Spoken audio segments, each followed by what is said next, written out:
का खालसा वाहिगुरू जी की फतेह। की हाल चाल मेरी यूट्यूब फैमिली तो उम्मीद करना सच्चे पातशाह की कृपा सब चढ़ती कला होंगे।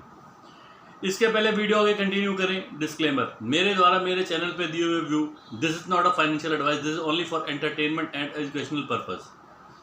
मेरे चैनल पे कोई भी बाय या सेल की रिकमेंडेशन नहीं दी जाती। अगर मेरे व्यू देखते हुए स्टॉक मार्केट में कोई भी बाय या सेल की पोजीशन क्रिएट करता है तो उसके प्रॉफिट एंड लॉस का वो खुद रिस्पॉन्सिबल होगा, ना कि मैं या मेरा चैनल। हाँ, अगर किसी ने स्टॉक मार्केट में काम करना है तो अपने सर्टिफाइड फाइनेंशियल एडवाइजर की सलाह लेकर के बाजार में काम कर सकते हैं। मेरा ये डिस्क्लेमर आप मेरे डिस्क्रिप्शन बॉक्स में भी जा करके देख सकते हैं। सो गाइस, अब बात कर लेते हैं बाजार की। सबसे पहली बात, जो व्यूअर्स मेरे साथ नए जुड़े हैं कृपया उनसे रिक्वेस्ट करता हूँ कि मेरी वीडियो को भगा भगा करके ना देखें, क्योंकि मैं अपनी वीडियो में जो भी अपना एनालिसिस है वो किसी चार्ट पे नहीं बनाता। मेरी अपनी एक स्ट्रेटजी होती है और स्ट्रेटजी के अकॉर्डिंग मैं काम करता हूँ। और मेरी स्ट्रेटजी को आप ध्यान से सुनना और कापी पेन लेकर के नोट करके रख लो अपने पास, ताकि ट्रेडिंग करते हुए आपको कोई दिक्कत परेशानी ना हो और आपको सुविधा हो। और अब बात कर लेते हैं बाज़ार की। सो गाइस, जैसा कि मैंने अपनी लास्ट वीडियो में, कल मैं वीडियो अपलोड नहीं कर पाया था किसी कारण से, और उससे सेकंड लास्ट वीडियो में मैंने अपनी बोल दिया था निफ्टी के अंदर डाउन साइड टारगेट 460, जब निफ्टी 600 के ऊपर ट्रेड कर रही थी। तो गाइस, अब एक बात तो बोलनी बनती है कि ना मैं तीर चलाता हूँ ना मैं तुक्का चलाता हूँ, मैं तो बस निफ्टी चलाता हूँ। सो गाइस, मैं कोई निफ्टी नहीं चलाता। कोई वहम ना पाल लेना आप, क्योंकि वहम का कोई इलाज नहीं होता। प्रेडिक्शन होती है, सही बैठ जाती है तो मन को खुशी होती है, और फिर हम ये स्लोगन का इस्तेमाल कर लेते हैं, अपने आप को खुद को सेटिस्फाइड कर लेते हैं। खुशी होती है कि भाई ठीक है यार, हम निफ्टी चलाते हैं। तो एक्चुअली हम कोई निफ्टी नहीं चलाते, निफ्टी चलाने वाले निफ्टी चलाते हैं। तो गाइस, अब बात कर लेते हैं बाजार की। सबसे पहले तो आज देखो मार्केट 19,557 पे खुली। खुलने के बाद फिर वही करेक्शन का दौर चला, और 57 पे खुलने के बाद जब निफ्टी ने नीचे 530 ब्रेक किया, और तो ये कंफर्म हो गया था कि निफ्टी को नीचे ही जाना है। तो वहाँ से एक जो सेलिंग प्रेशर बना, वो गिरते गिरते निफ्टी को 19,417 के लेवल तक डाउन साइड में लेकर गया। 19,417 का निफ्टी ने लो बनाया और क्लोजिंग निफ्टी जो है 19,428 के लेवल पे क्लोज करके गई। सो गाइस, ये तो था निफ्टी का हाल। अब मंडे को निफ्टी में एक्चुअली होने क्या वाला है, उन सब सवालों का जवाब जानने के लिए आप मेरे साथ बने रहें मेरे YouTube channel versatile idea of Mandeep पे। और बस एक बात और कहना चाहूँगा आप सबसे कि देखो, ऐसा होता है कि हम लोग बहुत मेहनत करते हैं एक्चुअली, जो आपको दिखाई नहीं देती होगी कि लेवल्स बता दिए, दैट्स इट, काम छुट्टी, काम खत्म। नहीं, ऐसा नहीं है। इन लेवल्स को निकालने के लिए रिसर्च करनी पड़ती है। रिसर्च करके एक एक पॉइंट को टेक्निकल देखना पड़ता है। कल निफ्टी ने क्या किया था समझना पड़ता है, आगे निफ्टी क्या करेगा ये समझना पड़ता है। और हर एक पॉइंट की एक वैल्यू होती है, और वो वैल्यू के अकॉर्डिंगली हम अपनी वीडियो जो अपने लेवल्स निकाल करके रिप्रेजेंट करते हैं। क्योंकि हमें पता है कि हमें जितने लोग भी देख रहे हैं वो हम निफ्टी को एनालिसिस कर रहे हैं, वो हमारा एनालिसिस कर रहे हैं। तो हमें भी अपने लेवल्स को अकॉर्डिंगली सारे एनालिसिस करके देख करके देना होता है, बताना होता है। और आप इस लेवल्स को कृपया नोट डाउन करके अपने पास रखें और ट्रेडिंग में, ताकि आपको हेल्प हो सके। और हम जो लेवल्स निकालते हैं उसमें हमारी अच्छी खासी रिसर्च लगती है, मेहनत लगती है। तो ये कोई आसान काम नहीं है, और ये इट्स टू डिफ़िकल्ट जॉब। तो बाकी आप फिर भी एक दिन पहले जब आपको सिलेबस बता दिया जाता है कि कल ये एग्ज़ाम में ये आने वाला है, और ऑलमोस्ट आंसर शीट दे दी जाती है, और फिर भी अगर आप वहाँ पे हमें रिज़ल्ट प्रेजेंट करके नहीं दिखाएंगे तो इससे ज़्यादा हम क्या कर सकते हैं, राइट है। तो कोशिश करिए, कहीं ना कहीं देखिए कि हमारी ट्रेडिंग में कहाँ पे क्या दिक्कत है, हमारी साइकोलॉजी कहाँ वीक पड़ रही है, जिस वजह से इतना सब कुछ नॉलेज होने के बाद भी हमें ट्रेड में लॉस हो रहा है। तो कहीं ना कहीं हमारी साइकोलॉजी वीक पड़ जाती है वहाँ पे। तो उस साइकोलॉजी पे वर्क कीजिए, कुछ रूल्स बनाइए, और अपने आप में कुछ रूल्स बनाइए। रूल्स बना के तब जाके ट्रेडिंग कीजिए। विदाउट रूल्स ट्रेडिंग में कभी आप पैसा नहीं बना सकते। आपको रूल्स बनाने ही होंगे अपने लिए, क्योंकि रूल्स ही सब कुछ है। अब चलो हम बात करते हैं, थोड़ी वीडियो हो सकता है लंबी हो जाए। देखो अब क्या होता है कि समटाइम जो फ्रेश ट्रेडर होता है उसका माइंडसेट अलग होता है। उसने ट्रेड लिया, उसका या तो स्टॉप लॉस हिट हो गया या उसका लॉस हो गया पहला ट्रेड, ठीक है।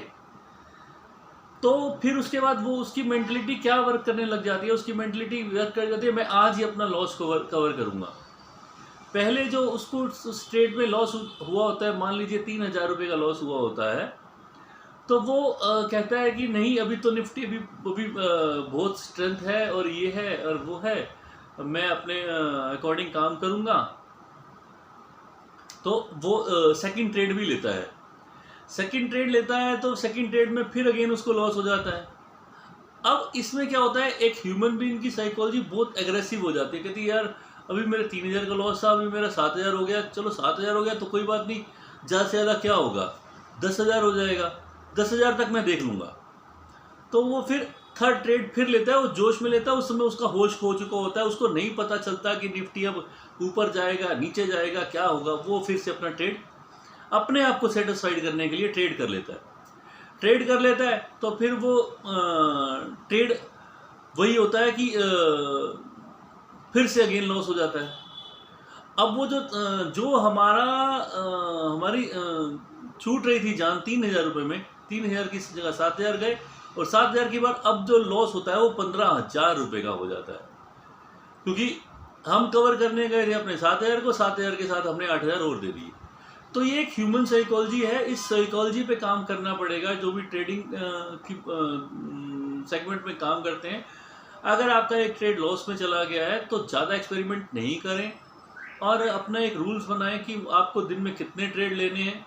ये नहीं है कि 3:30 बजे तक मार्केट खुली है और तो बस आप ट्रेड पे ट्रेड लिए जा रहे हैं, प्रॉफिट और लॉस कुछ हो रहा है, बस कवर करने के चक्कर में लगे पड़े हैं। ऐसा नहीं चलेगा, ये काम ऐसे नहीं होगा।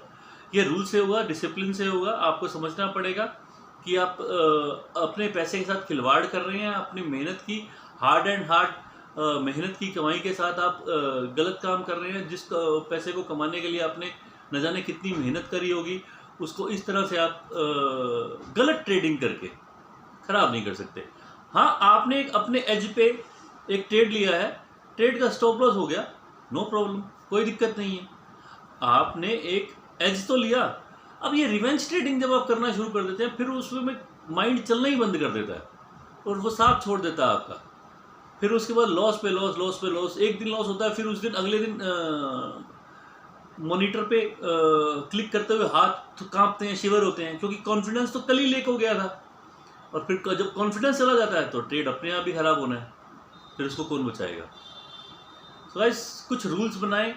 अब इन रूल्स पे भी मैं एक वीडियो लेकर के आऊँगा बहुत जल्द, ताकि आप सबको समझ में आए कि रूल्स कितने अहम हैं हमारे लिए, राइट है। तो चलो, ये तो थी रूल्स की बात जो मैंने मोटा मोटी आपको बताई। अब बात कर लेते हैं बाजार की। बाजार में मंडे का एक्चुअली होने क्या वाला है, राइट है, क्या लग रहा है बाजार में क्या होने वाला है। तो गाइस देखो, इस वीक में निफ्टी ने एक बैंड बनाया ऊपर 623 का, और नीचे से निफ्टी जहाँ से लास्ट वीक में चला हुआ था वो 19,297 से चला हुआ था, राइट है। जब 19,297 से निफ्टी चला हुआ था तो वहाँ उसने जो टॉप बनाया 19,623 का बनाया। अब वो बैंड में ऊपर जाने की बजाय निफ्टी, मैं एक बार बात बोला था, जब तक 19,660 क्लियर नहीं होता हम फ्रेश बाइंग या नई बाइंग नहीं करेंगे। तो 19,660 तो क्या पार होना था, और ये तो गाड़ी आ गई 19,400 के आसपास, राइट है। तो एक बात तो मैं आपको बिल्कुल क्लियर शब्दों में बोल देना चाहता हूँ कि निफ्टी में हाल फिलहाल कोई तेज़ी नज़र नहीं आ रही है। निफ्टी में एक ही स्ट्रेटजी काम करेगी, the sell on rise, so simple is that. अब सेल ऑन राइज में करना क्या है, एक्चुअली सेल ऑन राइज में करना ये है कि निफ्टी में 19,480 का स्टॉप लॉस लगा करके जिस भी लेवल पे 19,430, 31, 32, 40, 50, 60 किसी भी लेवल पे आपको मिलती है तो आप उसको सेल कीजिए। डाउन साइड टारगेट मैं आपको बता दूं कि पहला टारगेट 19,360 और 330, 19,360 फिर 330, उसके बाद 300। इन केस निफ्टी में 300 का लेवल अगर ब्रेक कर गया आने वाले ट्रेडिंग सेशन में, मंडे या ट्यूसडे में, तो फिर बस बिंदास होकर के सेल कीजिए। 19,300 ब्रेक होने पर 19,360 का स्टॉप लॉस मेंटेन कीजिए और बिंदास होकर के सेल कीजिए और एंजॉय कीजिए। नीचे का टारगेट 19,200, 19,200 के बाद 19,150 या 160-65, यहाँ तक का टारगेट बिल्कुल क्लियर आएगा और ये शार्प फॉल एकदम से मार्केट में आ सकता है, क्योंकि निफ्टी ने अभी तक अपनी सही डायरेक्शन नहीं ली। इसके बाद निफ्टी ऊपर की तरफ सर्वाइव नहीं करेगा जैसा कि मुझे लग रहा है, क्योंकि जो टेक्निकल्स बता रहे हैं निफ्टी के वो आगे मंदी ही दिखा रहे हैं। और जहाँ तक रही बात सेल की, तो सेल में अभी मैं बैठना बिल्कुल भी पसंद नहीं करूँगा, क्योंकि कहीं पे भी मुझे ऐसी सिचुएशन नज़र नहीं आ रही जहाँ मैं जाकर के बाइंग करूँ कंफर्टेबली और मुझे ऊपर के लेवल मिले। और बाइंग करने में नीचे से मैं कंफर्टेबल नहीं हूँ, मैं सेल ऑन राइस में कंफर्टेबल हूँ। और अगर मान लीजिए हमें निफ्टी ऊपर से नहीं मिलती है और निफ्टी 19,423 पे क्लोज हुई है, ऊपर नहीं जाती है, तो उस कंडीशन में भी अगर निफ्टी 19,380 का लेवल ब्रेक करती है तो हम सेल पोजीशन में बैठ सकते हैं। 19,430 का स्टॉप लॉस या आज का जो क्लोजिंग पॉइंट है 19,423 का स्टॉप लॉस लगा करके हम निफ्टी में सेल ऑन राइस में बैठ सकते हैं। और अगर मान लो कि निफ्टी सीधे खुलती गैप अप ओपनिंग में है, 19,360 के आसपास खुलती है, तो वेट करेंगे, निफ्टी थोड़ा ऊपर आने देंगे। ऊपर आती है अगर निफ्टी 19,400 के आसपास या 2980 के आसपास कहीं आती है, तो उस कंडीशन में भी हम उसको सेल कर सकते हैं। यानी आगे की स्टोरी जो जर्नी है टोटल सेल की है, बाइंग की कोई पिक्चर नज़र नहीं आ रही। तो हर कंडीशन में उसका लास्ट जो स्टॉप लॉस रहेगा निफ्टी का वो 19,480 का रहेगा। अगर 19,480 निफ्टी अब किसी सिचुएशन में क्रॉस करता है तो हम मानेंगे कि अब निफ्टी शायद में भी कुछ ऊपर जा सकता है, कुछ ऊपर जा सकता है, ना कि मैं ये कह रहा हूँ कि ऊपर जा सकता है, कुछ ऊपर जा सकता है। तो लास्ट स्टॉप लॉस 19,480 का रहेगा। उम्मीद करता हूँ आपने लेवल्स मेरे नोट डाउन कर लिए होंगे। और आपसे कुछ शिकायत भी करनी थी, मुझे समझ में नहीं आता लाइक्स करने में क्या दिक्कत होती है। कुछ कोई हाथ से कुछ पैसे लग रहे हैं। जब मैं आपको एक अच्छा कंसेप्ट डिलीवर कर रहा हूँ और मेहनत कर रहा हूँ तो लाइक्स कर दो यार, सिंपल है। तो लाइक करते हो तो थोड़ा सा उत्साह बना रहता है, एनर्जी रहती है, वीडियो बनाने के टाइम में एनर्जी रहती है। अगर लाइक्स नहीं आते हैं तो एनर्जी डाउन रह जाती है, ऐसे लगता है कि बस वीडियो बनानी है और अपना काम खत्म, वो एनर्जी लेवल ख़त्म हो जाता है। प्लीज़ थोड़ा लाइक्स और सब्सक्राइब पे थोड़ा ध्यान दीजिए। जो लोग मेरी वीडियोस को देख रहे हैं और नए जुड़े हैं, अगर जो नए हैं उनको उनसे कोई वो नहीं है, गिला शिकवा नहीं है, शिकायत नहीं है, ठीक है ना। हाँ वो टाइम लेंगे, मुझे पता है वो टाइम लेंगे, वो महीना 15 दिन 2 महीने 6 महीने, देखो आराम से देखो, लेवल चेक करो, आपकी तसल्ली हो जाए, फिर जाके चैनल सब्सक्राइब करो। लेकिन जो देख रहे हो और चैनल सब्सक्राइब नहीं करे हो, लाइक्स में तो उनको भी कोई दिक्कत नहीं है, लाइक कर दो यार, एक बटन दबाना ही तो है, हमें मोरल सपोर्ट मिल जाएगी। सो सिंपल इज दैट। बाकी आपको तो मैं कितनी बार बोल चुका हूँ, मुझे कोई यूट्यूब से स्टार नहीं बनना है। भगवान ने पहले स्टार बना करके भेजा है और फीलिंग भी स्टार जैसी है अपनी। तो इस वजह से बस आपसे एक उम्मीद रखते हैं, आपके लिए वीडियो बनाते हैं, तो आप इतनी तो आप कर ही सकते हो, बड़ी बात नहीं है ये तो। बस ये आपकी मेरी नोक-झोंक चलती रहेगी जब तक हम वीडियो बना रहे हैं, ये चलती रहेगी। और कोई भी बात दिल पे मत लेना। ये था आपका अपना सैम भाई। Love you all guys. जिंदे वसदे रहो, परमात्मा चढ़दी कला च रखे, सरबत दा भला करे ते ट्रेडर्स उत्ते स्पैशली मेहर भारत रखे। इन्नी जवानियां माणो, दिन रात अपनी तरक्की करो ते अपने माँ प्यो की सेवा करो ते लाइफ से इंजॉय करो। ते गज के फतेह बुलाने एक बार। वाहिगुरू जी का खालसा, वाहिगुरू जी की फतेह। ऐसी थोड़ा अपना सैम भाई।